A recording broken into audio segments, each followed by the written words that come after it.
अगर हम कल्पना करें कि कोई इंसान एक मेडिकल एनाटॉमी या चिकित्सा विज्ञान की कोई किताब खोल रहा है, तो सबसे पहली उम्मीद क्या होती है?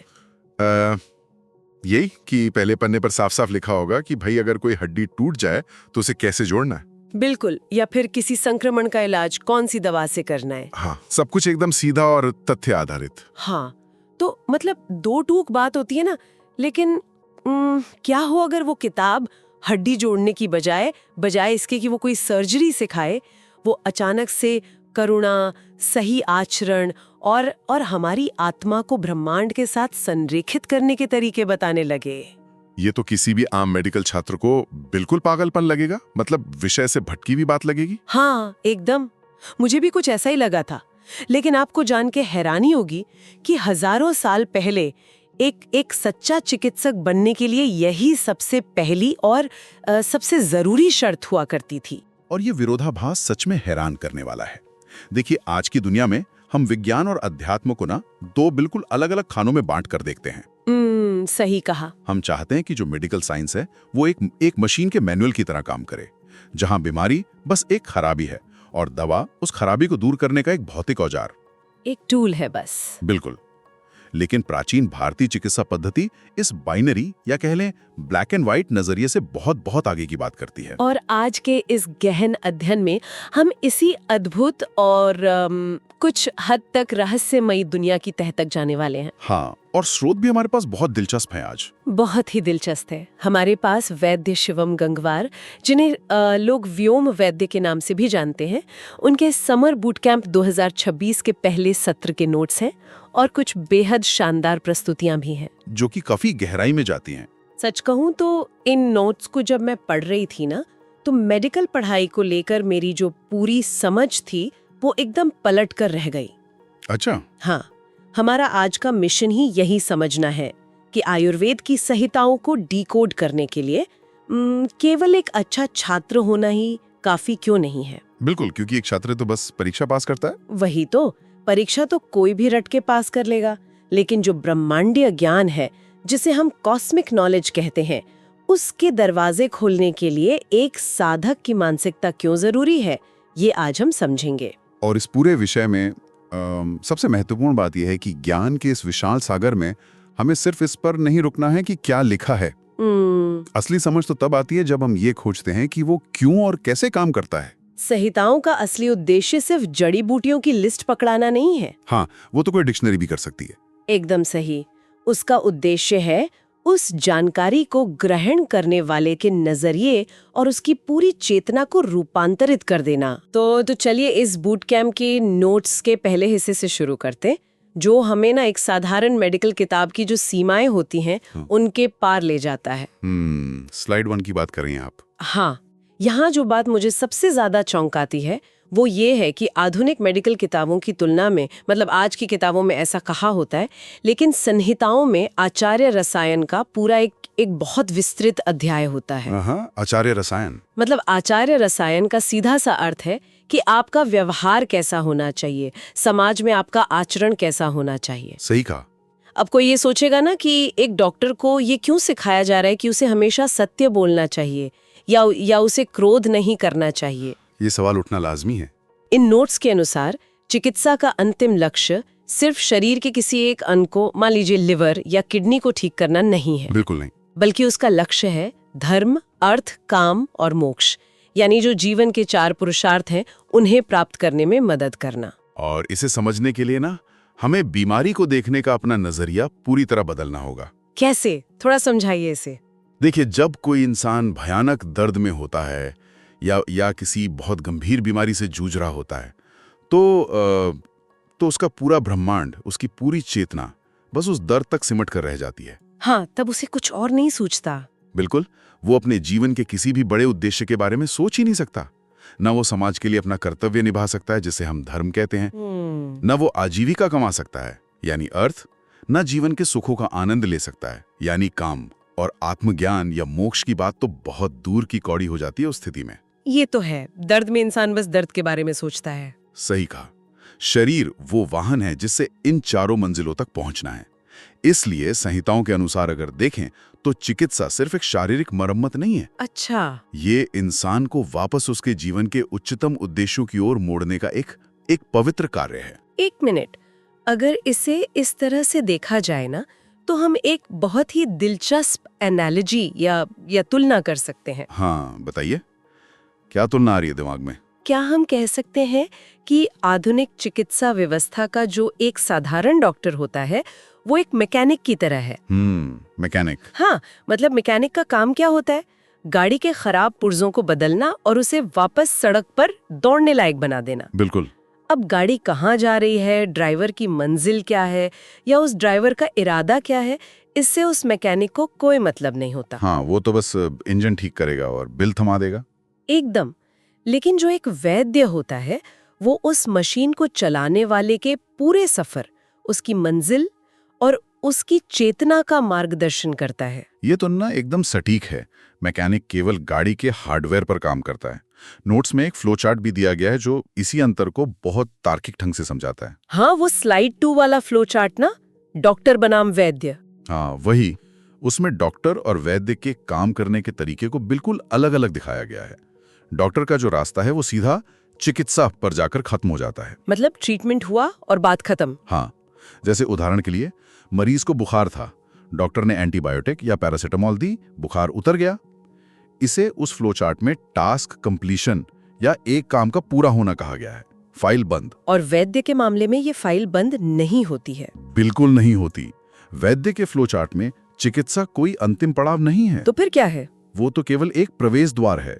वैद्य शरीर को इसलिए ठीक करता है ताकि उस मरीज की चेतना को ऊपर उठाया जा सके। नोट्स में इसे कॉन्शियसनेस एलिवेशन कहा गया है। अरे वाह, कॉन्शियसनेस एलिवेशन। हाँ, वो सिर्फ लक्षणों को दबाता नहीं है, वो कारण को जड़ से मिटाता है और मरीज को जीवन जीने का सही तरीका यानी आचार रसायन सिखाता है ताकि वो दोबारा बीमारी ना पड़े। स्रोत में एक बहुत ही शक्तिशाली पंक्ति लिखी है इसके लिए। एक डॉक्टर दवा लिखता है, एक वैद्य रूपांतरित करता है। एक डॉक्टर दवा लिखता है, एक वैद्य रूपांतरित करता है। ये सुनने में ना सच में बहुत ही प्रेरणादायक लगता है ना? लेकिन यहाँ मेरे दिमाग में एक बड़ा सवाल खड़ा हो रहा है। हाँ, पूछिए। ये रूपांतरण, ये बदलाव आखिर शुरू कैसे होता है? मेरा मतलब है, कोई भी इंसान जन्म से तो वैद्य नहीं होता ना। बिल्कुल नहीं। तो एक साधारण मेडिकल छात्र से लेकर चेतना को ऊपर उठाने वाले एक महान वैद्य तक का ये सफर आखिर कैसे तय किया जाता है? इसका जवाब नोट्स के अगले हिस्से में बहुत अच्छे से मिलता है। हाँ, वो जो स्लाइड 3 है, जहाँ किताब को पढ़ने और ज्ञान को ग्रहण करने के तरीके पर बात की गई है। बिल्कुल। यहाँ साफ लिखा है कि कैजुअल रीडिंग, यानी जैसे हम कोई उपन्यास या अखबार पढ़ते हैं ना, वैसी सामान्य पढ़ाई करने से इस ब्रह्मांडीय ज्ञान को डिकोड नहीं किया जा सकता। हाँ, पन्ने पलटने से कुछ नहीं होगा। वही तो। इसके लिए एक साधक मानसिकता चाहिए, ठीक वैसी ही गहरी भक्ति जैसे किसी इष्ट देव के लिए होती है। अब सच बताऊं तो यहाँ मैं थोड़ा उलझ रही हूँ। अच्छा, क्या उलझन हो रही है आपको? देखिए, मेरा मतलब है, जब हम मेडिकल साइंस की बात कर रहे हैं, नसों की, हड्डियों की, पाचन तंत्र और बीमारियों की बात कर रहे हैं, तो बीच में ये इष्ट देव, पूजा और भक्ति जैसी बातें कहाँ से आ गईं? क्या ये सब थोड़ा रहस्यमयी या कह लें अंधविश्वासी या जादुई सोच नहीं लगता? मैं समझ रहा हूँ आपका पॉइंट। मतलब क्या हम विज्ञान से दूर होकर सिर्फ भावनाओं और कर्मकांड की तरफ नहीं जा रहे हैं इन बातों से? देखिए, ये एक बहुत ही लाजमी और बहुत तार्किक सवाल है। जो भी इंसान विज्ञान की पृष्ठभूमि से आता है ना, उसके मन में ये सवाल उठना एकदम स्वाभाविक है। हाँ, क्योंकि हम तो सबूतों पर चलते हैं। बिल्कुल। लेकिन यहाँ सबसे हैरान करने वाली बात यह है कि ये कोई जादुई या रहस्यमयी सोच बिल्कुल भी नहीं है। सच में? तो फिर क्या है ये? इसके पीछे एक बहुत ही ठोस न्यूरोलॉजिकल विज्ञान काम कर रहा है। इन नोट्स में इस भक्ति को कॉग्निटिव रेजोनेंस और हमारे दिमाग के रेटिकुलर एक्टिवेटिंग सिस्टम यानी RAS के विज्ञान से जोड़ा गया है। अच्छा, ये रेटिकुलर एक्टिवेटिंग सिस्टम या RAS क्या होता है? इसे थोड़ा सा आसान भाषा में समझाइए ना, ताकि इसके पीछे का जो विज्ञान है वो हमारे सुनने वालों को साफ हो सके। बिल्कुल, मैं आसान तरीके से समझाता हूँ। इसे ऐसे समझिए, हर दिन हर पल हमारे आसपास लाखों करोड़ों चीजें हो रही होती है। अनगिनत आवाजें आ रही हैं, रंग हैं, लोग हैं, बहुत सारी सूचनाएं हैं। अगर हमारा दिमाग हर एक चीज पर एक समान ध्यान देने लगे तो पता है क्या होगा? क्या? हमारा नर्वस सिस्टम ओवरलोड हो जाएगा और हम पागल हो जाएंगे। हाँ, वो तो है। दिमाग फट जाएगा इतनी जानकारी से। एकदम। इसलिए हमारे दिमाग के निचले हिस्से में न्यूरॉन्स का एक पूरा नेटवर्क होता है जिसे RAS कहते हैं। ये एक बहुत ही स्मार्ट फिल्टर की तरह काम करता है। अच्छा, एक फिल्टर की तरह? हाँ, ये तय करता है कि हमारे चेतन मन में यानी हमारे कॉन्शियस माइंड में कौन सी जानकारी आनी चाहिए और कौन सी जानकारी बैकग्राउंड में इग्नोर कर दी जानी चाहिए। क्या इसका कोई रोजमर्रा का उदाहरण है जिससे और साफ हो जाए? बिल्कुल है। मान लीजिए आपने हाल ही में तय किया कि आपको एक खास मॉडल की लाल रंग की कार खरीदनी है। ठीक है। आपने उस पर रिसर्च की, उसके बारे में सोचा और अचानक अगले दिन से आपको सड़क पर हर जगह वही लाल रंग की कार दिखने लगती है। हाँ, ऐसा बहुत बार होता है। कोई चीज खरीदना चाहो तो वो हर जगह दिखने लगती है। तो क्या रातों रात शहर में लाल कारें बढ़ गई? नहीं, वो तो पहले से थी। बिल्कुल, कारें पहले भी वही थीं, लेकिन पहले आपका RAS फिल्टर उन्हें हटा रहा था क्योंकि वे आपके लिए महत्वपूर्ण नहीं थी। ओहो, अब समझी। हाँ, अब चूंकि आपने उस कार पर अपना ध्यान और अपनी भावनाएं केंद्रित कर दी हैं, आपके RAS ने उसे महत्वपूर्ण जानकारी की श्रेणी में डाल दिया है और वो आपको हर जगह दिखने लगी है। ओ, अब मैं डॉट्स को कनेक्ट कर पा रही हूँ। हाँ, तो इसका मतलब ये है कि जब कोई छात्र संहिताओं को केवल एक किताब न मानकर उसे इष्ट देव की तरह पूजता है या पूरी भक्ति और श्रद्धा के साथ पढ़ता है, तो वो असल में कोई जादू नहीं कर रहा। वो जानबूझकर अपने दिमाग के RAS फिल्टर को रीप्रोग्राम कर रहा है। एकदम सही पकड़ा आपने। यही वो साधक मानसिकता है। अरे वाह! जब कोई छात्र पूरी एकाग्रता और भक्ति से उन प्राचीन ग्रंथों में डूबता है ना, तो उसका फोकस इतना पैना हो जाता है कि उसका RAS उस ब्रह्मांडीय ज्ञान के साथ संरेखित होने लगता है, अलाइन हो जाता है। और इसे ही आपने कॉग्निटिव रेजोनेंस कहा था। बिल्कुल।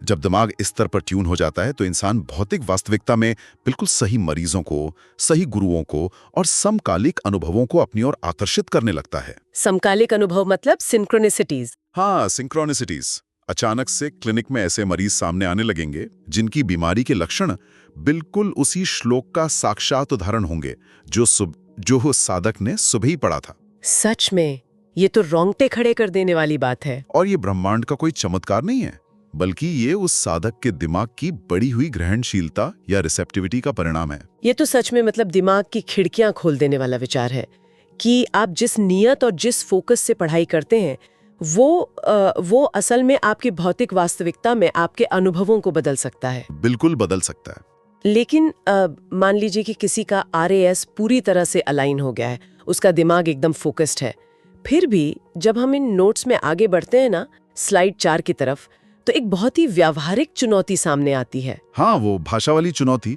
बिल्कुल। इन प्राचीन संहिताओं की भाषा ये इतनी जटिल, इतनी गूढ़ क्यों है? नोट्स में स्पष्ट रूप से चेतावनी दी गई है कि आचार्यों ने यहाँ कोई स्पून फीडिंग नहीं की है। हाँ, कोई चम्मच से नहीं खिलाएगा आपको ज्ञान। वही ना, मतलब ग्रंथ आपको सब कुछ थाली में सजाकर नहीं देगा, आपको खुद उस ज्ञान को डिकोड करने के लिए पसीना बहाना होगा। तो ऐसा क्यों? इसका एक बहुत बड़ा कारण है। देखिए, प्राचीन काल में जो ज्ञान आचार्यों के पास था वो असीमित और बहुआयामी था, मल्टी डायमेंशनल। अगर वे हर एक बीमारी, हर एक जड़ी बूटी के हर संभव कॉम्बिनेशन को विस्तार से लिखते तो शायद हजारों किताबें भी कम पड़ जाती। हाँ, तब तो पूरी लाइब्रेरी भर जाती। एकदम। इसलिए उन्होंने उस अनंत ज्ञान को छोटे छोटे सूत्रों में समेट दिया। संस्कृत में सूत्र का शाब्दिक अर्थ ही होता है धागा। अच्छा, धागा। हाँ, आचार्य केवल एक धागा पकड़ते हैं, पूरी चादर आपको खुद बुननी होती है। अरे वाह! एक मिनट, इन बातों को सुनकर ना मेरे दिमाग में एक बहुत ही आधुनिक विचार आ रहा है। बताइए, क्या विचार है? अगर हम आज की कंप्यूटर साइंस या तकनीक की भाषा में बात करें तो क्या हम ये कह सकते हैं कि ये सूत्र असल में एक अत्यधिक कंप्रेस की गई जिप फाइल की तरह है? अरे वाह, ये एक बहुत ही शानदार और सटीक एनालॉजी है। इसे थोड़ा और विस्तार से समझाइए हमारे सुनने वालों के लिए। देखिए, जब हम कोई बहुत बड़ा डेटा जैसे सैकड़ों तस्वीरें या वीडियो इंटरनेट से डाउनलोड करते हैं तो वो एक जिप फाइल के रूप में होता है। हाँ, फाइल साइज छोटा करने के लिए? बिल्कुल। आप उस फाइल को सीधे खोलकर पढ़ या देख नहीं सकते, वो बहुत छोटे साइज में कंप्रेस होती है। सही बात है। उसे खोलने के लिए, उसके अंदर छिपे डेटा को डिकोड करने के लिए आपको एक खास सॉफ्टवेयर की जरूरत होती है जो उसे अनजिप कर सके। एकदम। तो क्या इस ब्रह्मांडीय ज्ञान की जिप फाइल को खोलने वाला जो सॉफ्टवेयर है वो हमारी बुद्धि है, जिसे इन नोट्स में बहुत ही विनम्रता पूर्वक अल्प बुद्धि कहा गया है? बिल्कुल, आपने एकदम सही डॉट्स कनेक्ट किए। हमारी इंसानी बुद्धि, जिसे आचार्यों ने अल्प बुद्धि इसलिए कहा है क्योंकि ब्रह्मांड के उस अनंत ज्ञान के सामने वो सच में बहुत छोटी है। हाँ, वो तो है। वही वो टूल या सॉफ्टवेयर है जो इस संस्कृत की जिप फाइल को खोलेगा। लेकिन यहाँ एक बहुत बड़ा पेच है। पेच? कैसा पेच? नोट्स में एक बहुत ही महत्वपूर्ण निर्देश दिया गया है कि इस अल्प बुद्धि का सही उपयोग कैसे करना है। आचार्यों ने जो सूत्र लिखे हैं उन्हें सिर्फ रट लेना या डिक्शनरी से उनका शाब्दिक अर्थ निकाल लेना काफी नहीं है। तो फिर क्या करना होगा? सिर्फ अर्थ निकालना तो ऐसा हुआ जैसे जिप फाइल का नाम पढ़ लिया हो। फाइल खुली नहीं अभी तक। तो फिर उस फाइल को पूरी तरह से अनजिप कैसे किया जाए? मतलब एक छात्र को असल में क्या करना होगा? इसके लिए एक साधक को अपने दिमाग के भीतर एक पूरा दृश्य ब्रह्मांड बनाना पड़ता है। विजुअल यूनिवर्स, इसे हम गहरा विजुअलाइजेशन कह सकते हैं। विजुअलाइजेशन? हाँ, नोट्स में साफ शब्दों में लिखा है, केवल पढ़ना नहीं है बल्कि दोषों को चलते हुए देखना है और गुणों को आपस में मिलते हुए महसूस करना है। मैं ना इस विजुअलाइजेशन वाले हिस्से पे थोड़ा अटक रही हूँ। अच्छा। मतलब वात, पित्त और कफ जैसे दोषों को चलते हुए देखने का असल में मतलब क्या है? ये कोई फिल्म तो है नहीं जो हमें दिखाई देगी। इसे इस तरह से देखिए, जब कोई साधारण छात्र पढ़ता है कि वात बढ़ गया है तो उसके दिमाग में सिर्फ एक शब्द आता है, वात। हाँ, एक थ्योरी की तरह। बिल्कुल। लेकिन जब एक साधक इसे पढ़ता है तो वो वात के गुणों, जैसे उसकी रुक्षता यानी सूखापन, लघुता यानी हल्कापन और उसकी गति, इन सब को अपने दिमाग की स्क्रीन पर महसूस करता है। अच्छा, तो वो एक 3D सिमुलेशन बना रहा है दिमाग में। एकदम सही। जब कोई मरीज सामने आता है और कहता है कि उसे जोड़ों में दर्द है और त्वचा रूखी हो रही है, तो साधक केवल ऑस्टियोआर्थराइटिस का कोई लेबल नहीं चिपका देता। वह अपनी बंद आंखों से विजुअलाइज करता है कि कैसे शरीर के अंदर सूखी और ठंडी हवा यानी वात जोड़ों की चिकनाई को सुखा रही है। बाप रे, ये तो बहुत गहरी बात है। जब पित्त की बात आती है तो वह शरीर के भीतर अग्नि और तरल के उबलने को महसूस करता है। जब दो गुण आपस में टकराते हैं ना, तो उनका रासायनिक और भौतिक असर साधक को एक सिमुलेशन की तरह अपने दिमाग में दिखाई देना चाहिए। मतलब ये कोई निष्क्रिय या पैसिव पढ़ाई नहीं है? बिल्कुल नहीं, यह एक बेहद सक्रिय, थका देने वाली और रचनात्मक प्रक्रिया है। ये सच में अद्भुत है। इसका मतलब है कि ग्रंथ ने आपको सिर्फ एक बीज दिया है, लेकिन उस बीज को एक विशाल पेड़ में बदलने का काम आपको खुद अपनी कल्पना, तर्क और बुद्धि की मिट्टी में करना है। एकदम सही। ये तो किसी भी आम मेडिकल क्लास के रटो और परीक्षा 2 वाले तरीके से बहुत बहुत ज्यादा अलग है। और यही वो प्रक्रिया है जो एक वैद्य की दृष्टि को इतना सूक्ष्म बना देती है कि वो मरीज के कमरे में घुसते ही उसकी चाल, उसकी आवाज और उसकी त्वचा की चमक देखकर ही आधी बीमारी समझ लेता है। कमाल है।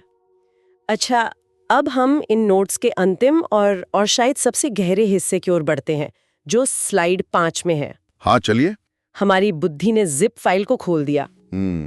हमने अपने दिमाग में वात, पित्त, कफ का एक पूरा विजुअल सिमुलेशन भी बना लिया। लेकिन उस सूखी तकनीकी जानकारी को एक जीवित अनुभव में कैसे बदला जाए? ये सबसे अहम सवाल है। हाँ, इसका जवाब इन नोट्स में प्रेम या डिवोशन के एक बहुत ही खूबसूरत रूपक से मिलता है।